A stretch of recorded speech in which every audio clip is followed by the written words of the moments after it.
Hello and welcome to my presentation about alcoholism in media and its consistent inconsistencies.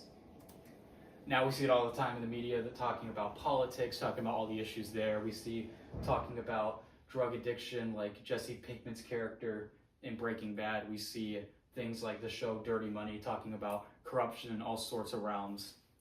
But alcoholism doesn't necessarily get talked about the same way for whatever reason, which leads me to my rhetorical statement that the media is inconsistent in its portrayal of alcoholism. First of all, we need to know what alcoholism is, and alcoholism simply is when somebody absolutely craves alcohol all the time, they can't get enough of it, and they really cannot limit themselves from drinking. It's a disease, and that is very important to know. It is a disease. It's extremely important to deal with, and something that should be taken incredibly seriously.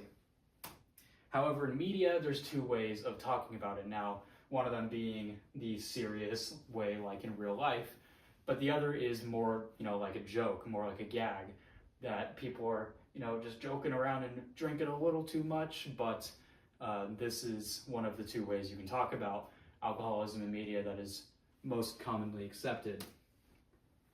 Now, the issue with this is that when alcoholism doesn't get talked about as much as the other sort of issues like drug addiction and all that, it kind of clouds the messaging and makes alcoholism seem like not as big of an issue when it absolutely is. You're going to see here an example of sort of a joking situation in media. Barney Gumble in The Simpsons, who's the neighborhood drunk throughout the entire series.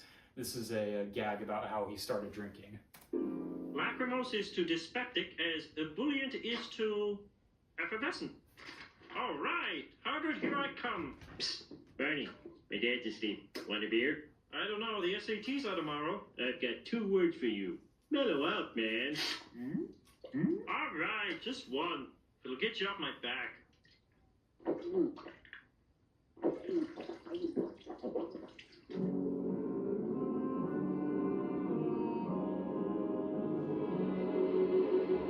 Hey, where have you been all my life?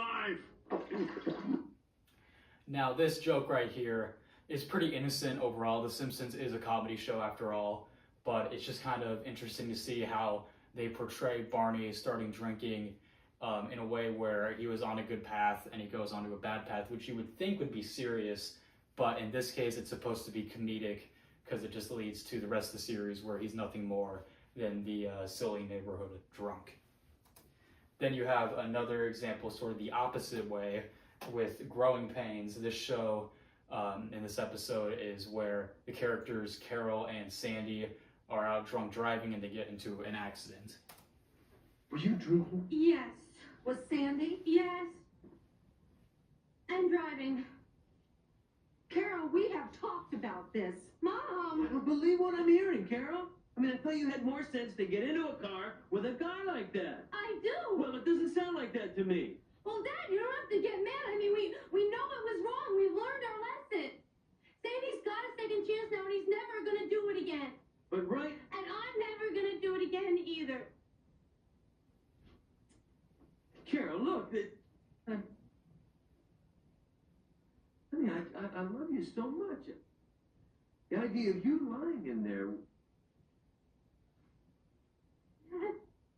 Now, you saw in that clip that Carol was obviously extremely remorseful, and the parents at first seemed upset, but realized that in the end, the fact that their daughter was safe was the most important aspect. Now, this is a family-focused show, so of course they're going to talk more about alcoholism, and it was encouraging the audience to sort of talk with their children about alcoholism, and this scene here goes further and shows some of the dire consequences of that.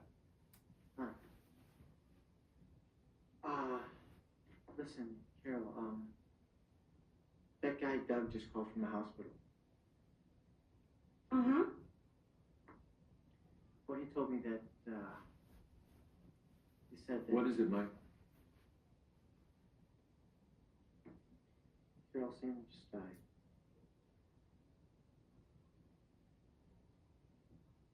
Oh, my God. Yeah, he said it was just a few minutes ago. Michael Seaver, that is the sickest joke that I have ever heard, and I am never going to forgive you. Carol,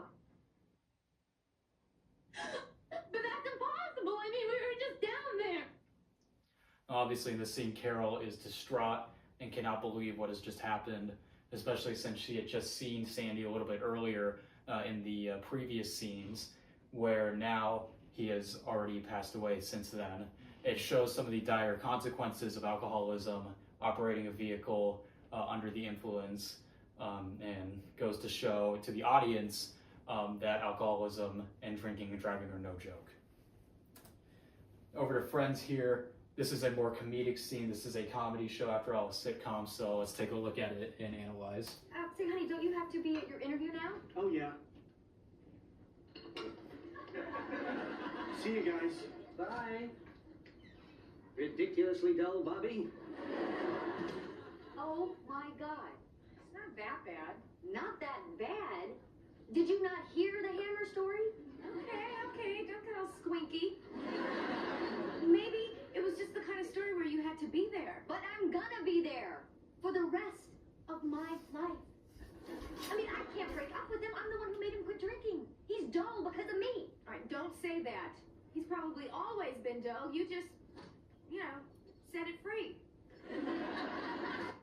Now, in that example, obviously, the gang's just joking around about this, that Monica has helped her boyfriend Bobby sober up, and he went from fun Bobby, as you see by the caption here, to being dull Bobby, as they referred to him in the scene. So with that, they're kind of making the opposite of reality, where Monica actually regrets helping to get him sober, which is obviously far from what it would be in real life. It should be celebrated if he were sober in real life. Now we have a couple of scenes here from Family Ties. This first one's where Uncle Ned is in denial about his alcohol problem. You can go ahead and you can act like a kid, but you have an adult's problem and it's not going to go away by itself. You have a drinking problem, Ned. You need help. I do not have a drinking problem, and I do not need any help. Yes, you do. Admit it. I think you should call Alcoholics Anonymous. You gotta be kidding, Elise. You actually think that I'm an alcoholic? Ned, you're sick. You have a disease. If you don't do something about it, it's going to kill you. I don't care. It's over for me. It is not over for you, Uncle Ned. You were at the top once. You can make it back up there again. Now, the big thing about that scene is that Uncle Ned initially denies that he has an alcohol problem, but sort of admits it later on when he says, I can't stop anyway. I have this issue, but I'm never going to get back to where I was. In the family, he's saying that he can, obviously. And the problem with that logic is that a lot of alcoholics also have that logic where they just don't think they can ever stop, where that can be further from the truth if they just try and get help. It's difficult, but very much possible. And that continues into this next scene where Uncle Ned makes a mistake and tries to correct his error. Hey, give me those. Leave me alone. Give me Leave me alone! What the hell are you doing? I don't know. I don't know. I'm sorry. Sorry.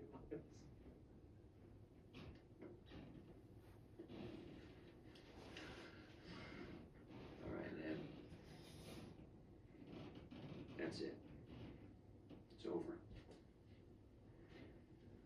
Right now, either you get some help, or you get the hell out of my house. I'll do that. I hit Alex. Can I do that? Obviously, in that scene with Uncle Ned hitting Alex, it kind of leads to a real split in the family, where he is told that he has to get better or he's going to have to get out.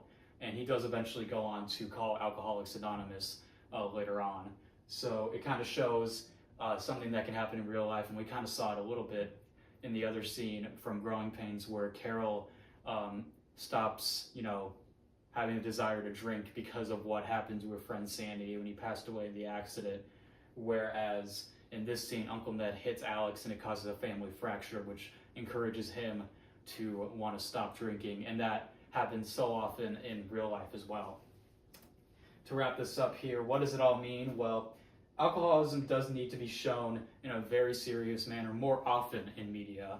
And while joking about it is totally okay, as long as it's an obvious joke, oversaturating can make the issue seem less serious than it is compared to some of the other issues in the world.